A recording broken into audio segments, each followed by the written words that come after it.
gear up your team for the postseason, I would guess, with your record and everything, you're probably right on schedule, I guess. You're right where you want to be going into the postseason? Yeah, I feel pretty good. Everybody's healthy, finished strong. Yeah, I like where we're at. And specifically to health, Kenzie all right after? Yeah, we're just really taking it slow there. We're trying to give her rest, and certainly don't want to use her unnecessarily or even in practice if we're going to hurt anything more. So feels good. She took swings today, so good start. Is that the first time she's taken swings? To my knowledge, but knowing her, Yeah. I don't know. I want to ask you about Jen and the job that she's done with the pitchers. What is it that you feel like sort of sets her apart as a pitching coach? She does a lot of research. She's constantly looking at her iPad and looking at numbers and looking at video, and she has a really calm, cool demeanor about her.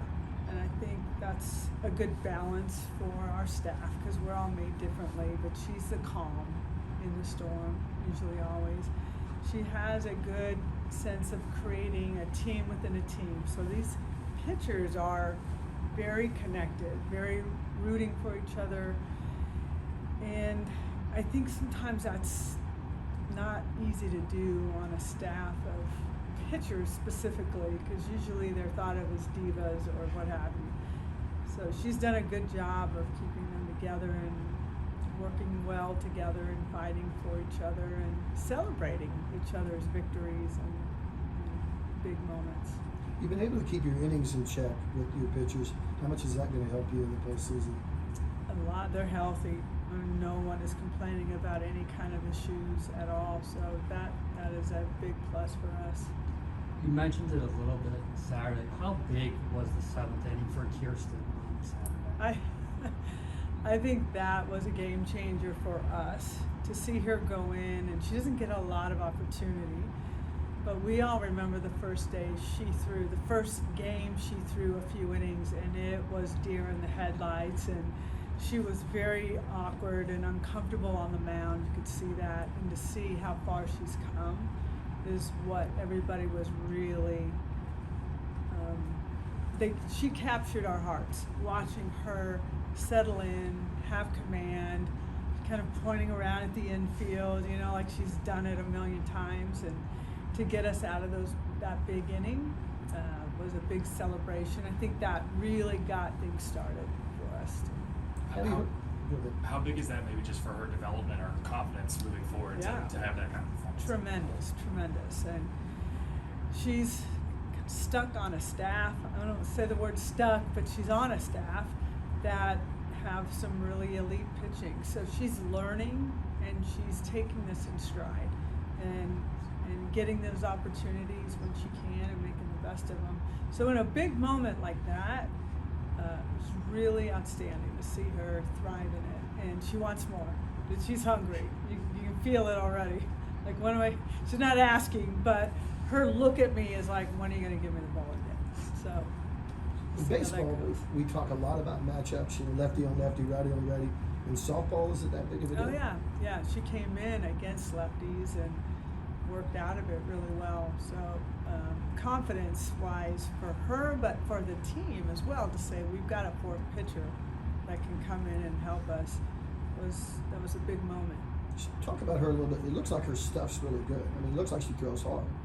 Yeah, I mean, she can throw hard. She will throw harder, but usually freshmen take time to gain strength and they develop, and she is developed really well. She does, her ball moves really well. She has really good command. She doesn't, at practice, she doesn't walk people very much, She kind of gets them to miss hit at times. So, yeah, she can definitely be a postseason weapon for us. This will sound negative, but what more do you want to see out of your team going into the postseason? What areas would you like to see, I guess, a big jump in improvement, if there is any? There's always something. So, I think short game needs to be better. I don't use it a lot, but when I do, it's important. I don't know if anybody even paid attention, but the celebration when Grace Lyons got a bunt, that was a Grace, laid it down and beat it out. I thought they weren't quite ready for it. The elements, those type of elements, the angle down and runs, hit and runs, those things, if we can execute them. We had a few stolen bases on run and hits. I don't want to be a team that's just long ball, because we can't live off of that, especially in Oklahoma, the way the wind moves. You've got to change your game plan can be changed completely due to the wind and the weather. I liked how we brought that to the table against Oklahoma State, and I think it really energized the team. So I think a little bit better base running, short game, more executing the calling card is something I want to see a little more of. It's just sometimes I'm not brave enough to call it because I'm like, what am I doing? If I get her thrown out and then we hit a home run, I play those games in my head. But all phases are really good. I think just confidence, just this team, these players are really hard on themselves, and they need to give themselves a little bit more grace and understanding that you're not going to get a hit every at bat, but their expectations are through the roof. Piggybacking off of that a little bit, Saturday, you guys come back and have a huge win against OSU. How big was that for the team, confidence-wise, knowing that whatever situation they're in, they can battle back and get through it? That was big because we were not hitting the ball well. We were just I think we got the first game, played well. Second game, they were just, it was kind of like that. But I'm not taking away, their pitcher was outstanding. She really was. Their pitching staff is really good. So we were struggling a bit. And for them to come back and finish it the way they did, really catapulted them into Sunday. Because truly, we likely could have lost 2 of 3 or maybe all 3 and still be the #1 seed and so forth. But they have this kind of pride that, they don't want to give up a game to anybody. They just always feel that they're better in that way. So, I'll tell you this, they live for what's coming. They can get through 50 games and lose 1 and just, all right. But they're living for what's coming, and they'll tell you that in August. That's all. They've had to wait a long time to get here, and their energy will be ready. I mean, they're amped. They love this time of the season. You talk about the players and their reaction to it. I'm curious about something you said in the first answer to Dylan's first question. You talked about having to sort of fight yourself sometimes when you're like, yeah, what if the next girl hits a home run and get an out at second base? Do you have to sort of fight against that to make sure you have this team as prepared as possible for this time of the year when games get tighter? You might need some of those things that you haven't for a lot of the regular season? Yes, definitely. I think that's what our aim is going to be throughout practice, is just making sure we have any kind of game plan we want to put out there that we can execute it. So it's important to work those short game squeezes. Like I said, like hit and runs, run and hits, those types of chops work, where if you hit the ball hard on the ground and we're at third, we can, if we're running, we're easily scoring. So we're going to amp that up a little bit. But yeah, it's hard sometimes. It's all about the situation, the score, who's coming up. I mean, there's a lot to think about in a very short period of time. But we just looked at some video back when, like, Sid Romero and Shea Knighton and all those athletes were freshmen, and we didn't have the strength to hit it out. We didn't hit a lot of home runs. So we turned it into like that run and gun, just, runners in motion and hitting hard ground balls up the middle with the runner at second, putting the runner in motion, and we score easy. It's almost a little bit of the way the Japanese team, the Japan team plays, and it's hard to defend it. So we have a little balance of all of it. We have a lot of things we can do, but that's how that team won a national championship, was just being so tremendous with bat control. Not power, but bat control. So we can balance that a little bit. We have a lot to work with. and let you win games in a lot of different ways. A lot. What's Patty, your I thought? think your first visit to Hall of Fame Stadium with this program was April 5th, 1995. You split a doubleheader with Oklahoma State. How did you know that? Because The I don't internet's even amazing. remember. It was April 5th, 1995. I think I got thrown out of that game. Really? Well, I was going to ask what your think so. recollections were. That How I did got that thrown happen? out of that game.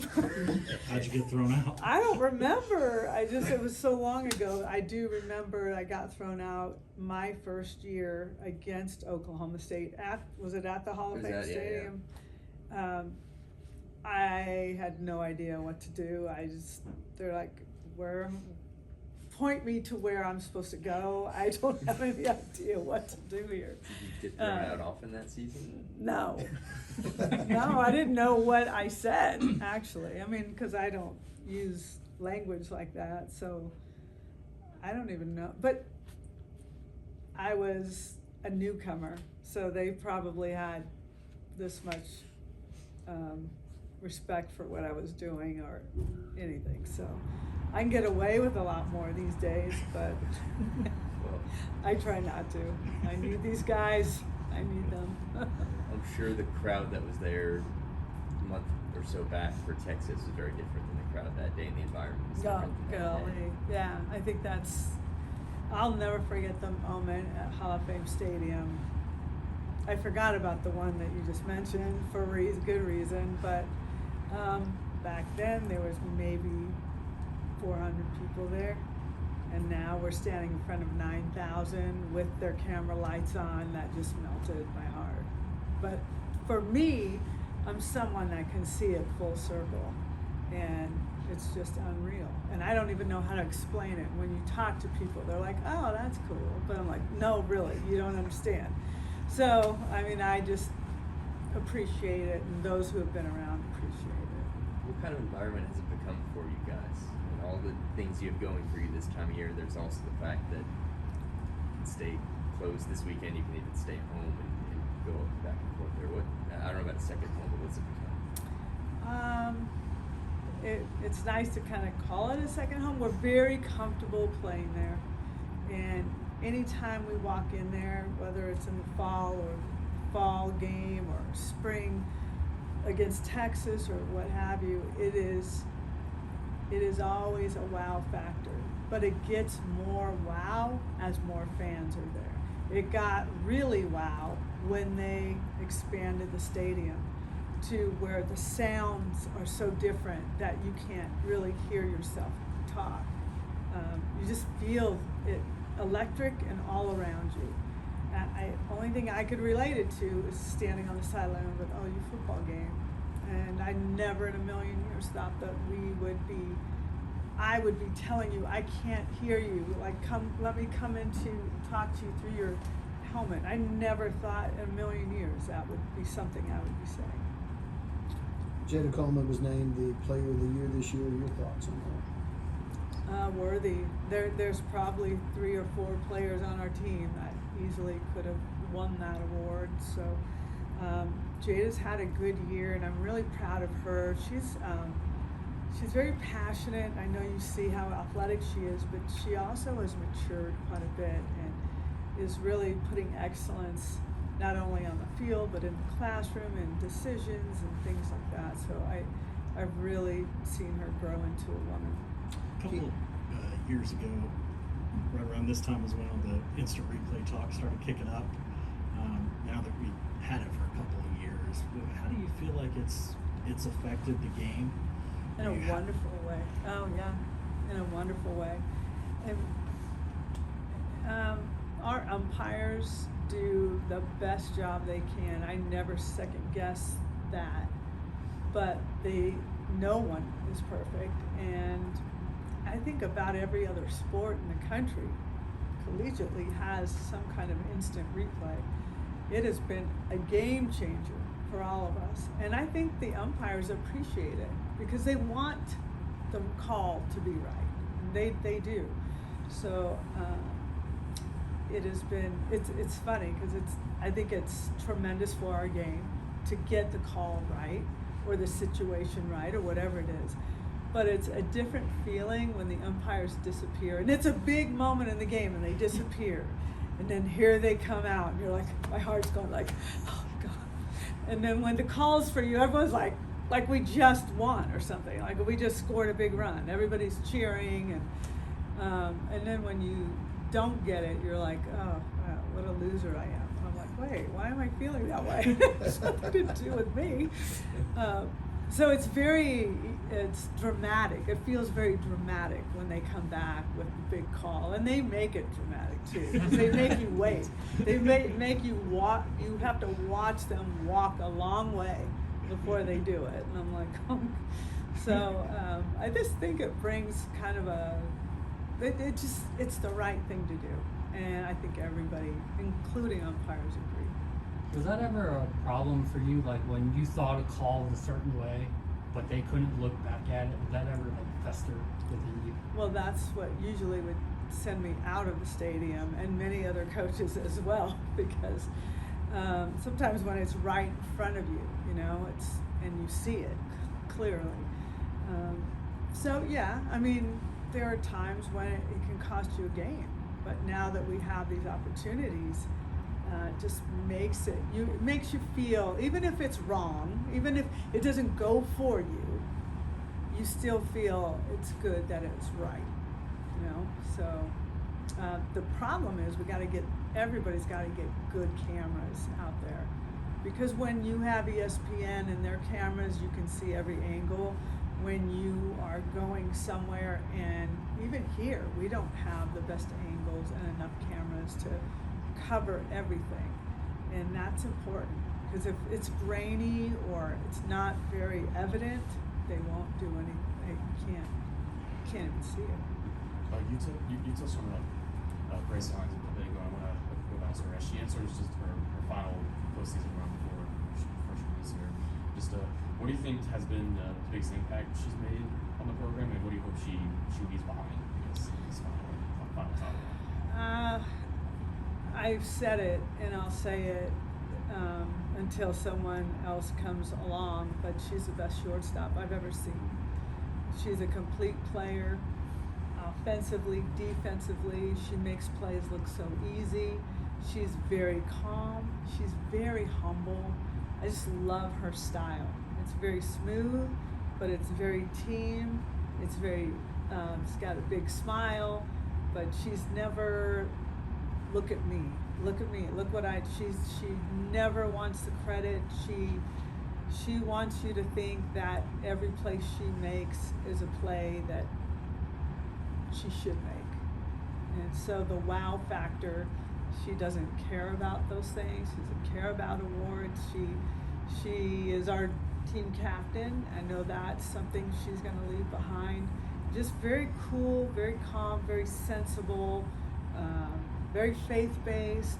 She's made a big impact on this program.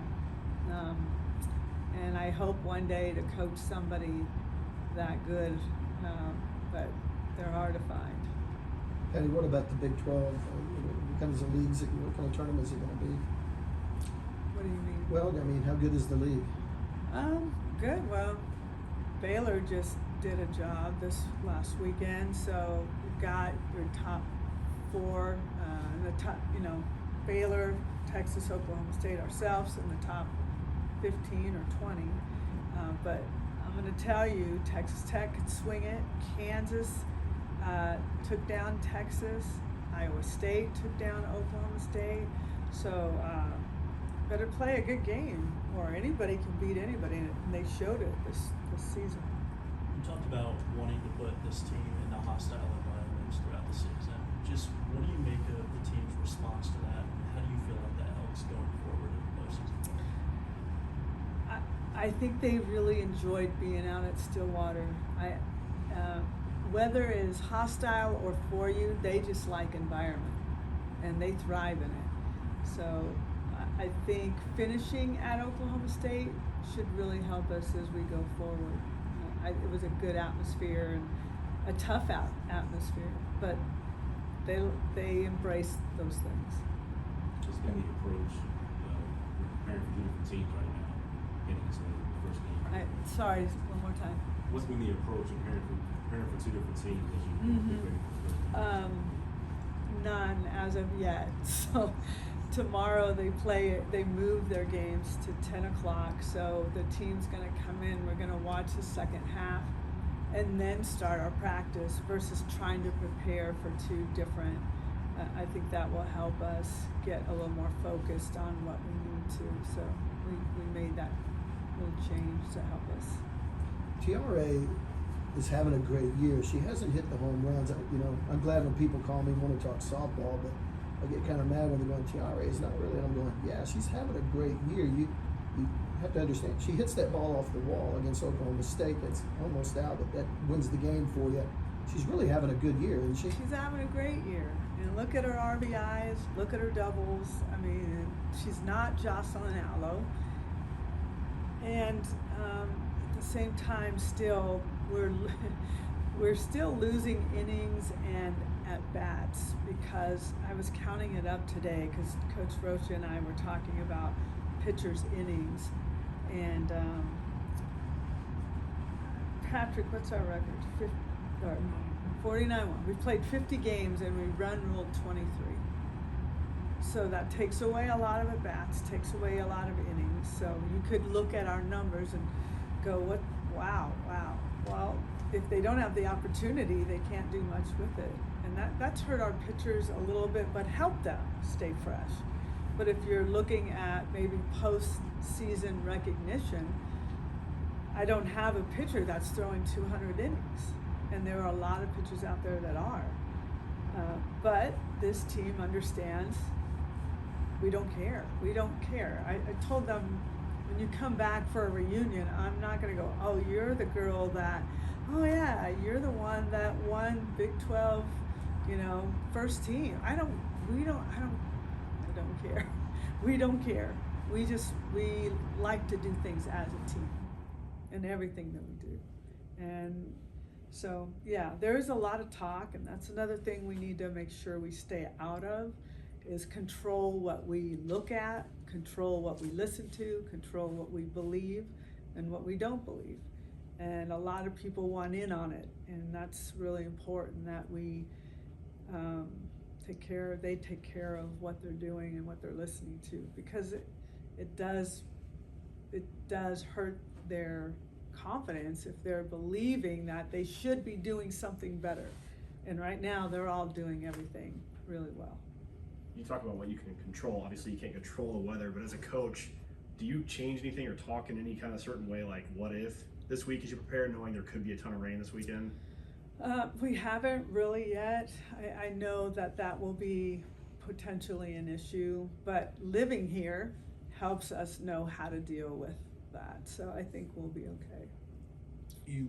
I don't know that we've asked you about this before, but thinking about the replay and looking back at some changes, looking forward, we've seen in baseball the speed up rules that have come in the last couple of years in college and now in Major League Baseball. Do you feel like that's coming to softball? And what's your thoughts on that? I'm okay with it. We played a 3.5-hour game with Oklahoma State, which is not good for our sport. And the reason why people are jumping over to softball is because we can get in that 2-hour window and you can move on with your day. And so, yeah, I do think there are things that are coming sooner than later. And I think it would be fabulous if we had opportunity to communicate. If I could have a little Janet Jackson microphone and communicate with people, I wouldn't have to call timeout. They don't have to look at cards. I mean, we could save a lot of time. So I think that might be something that's talked about. They're talking about keeping the foot in the box and not letting players get out of the box, limiting, well, they've already tried to put a limit on like catchers, pitcher meetings and so forth. So I do. The games they're not good for television, and that's what got us where we are right now. And the public really jumping all over this is that 2-hour, 2:15 window. And we certainly don't want to mess with that.